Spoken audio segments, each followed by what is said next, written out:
নিজেকে সরিয়ে নেওয়া মানে পরাজয় নয়, এটা এক ধরনের আত্মরক্ষা, আত্মসম্মানের ভাষা। একটা সময় ছিল যখন মানুষ ধরে রাখার জন্য প্রাণপণে লড়ে গেছে। মনে হতো যার সঙ্গে সম্পর্ক, বন্ধুত্ব, আত্মীয়তা বা ভালোবাসা, তাকে হারানো মানে জীবনের এক টুকরো হারিয়ে ফেলা।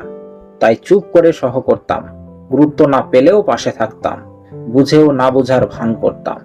ভাবতাম হয়তো একদিন বুঝবে, আমার দেওয়ার সময় ভালোবাসা, উপস্থিতির মূল্য দিবে। কিন্তু সময় শিখিয়েছে, কেউ যদি তোমাকে সত্যিই চায় তাহলে তোমাকে ধরে রাখার চেষ্টা করে।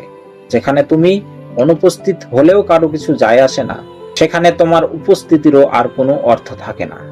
আমি আজকাল বুঝি, চুপচাপ চলে আসাটাও এক ধরনের আত্মরক্ষা। সবসময় যুদ্ধ করেই টিকে থাকতে হয় না, অনেক সময় নিজেকে সরিয়ে নেওয়াটাই সবচেয়ে সাহসী সিদ্ধান্ত হয়ে দাঁড়ায়।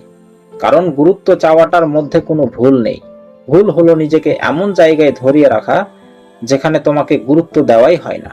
অনেক সম্পর্কেই আমরা শুধু অভ্যস্ত হয়ে পড়ি, তাদের সঙ্গে মনের বন্ধন নয়, শুধুমাত্র অভ্যাসের শিকল।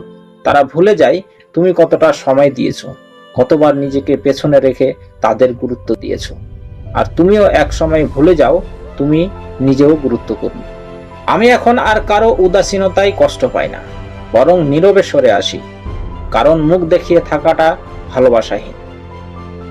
উপস্থিতি ধরে রাখাটা আমার আত্মসম্মানের বিরুদ্ধে কাজ করে। কেউ কেউ ভাবে চলে আসা মানে দুর্বলতা, কিন্তু তারা বোঝে না এই চলে আসার পিছনে কত রাত না ঘুমিয়ে থাকা, কত নিজেকে প্রশ্ন করা, কত অশ্রু, কত অনুভূতির মৃত্যু লুকিয়ে আছে। এখন আমি যদি কাউকে ছেড়ে আসি, সেটা অপমান নয়, বরং নিজের প্রতি একটা গভীর ভালোবাসার বহিঃপ্রকাশ। আমি শিখেছি, নিজেকে ভালোবাসা শিখলে আর কেউ তোমাকে অবহেলা করতে পারে না। কারণ তখন তুমি জানো কে তোমার জন্য আর কার জন্য তুমি শুধু অপশন। এই সরে আসা, এই চুপ করে চলে যাওয়া, এটা কোনো নাটক নয়, এটা অনেক অভিজ্ঞতার ফল। অনেক চোখের পানি শুকিয়ে যাওয়ার পর তৈরি হওয়া এক শক্তি, যার নাম নিজেকে ভালোবাসা।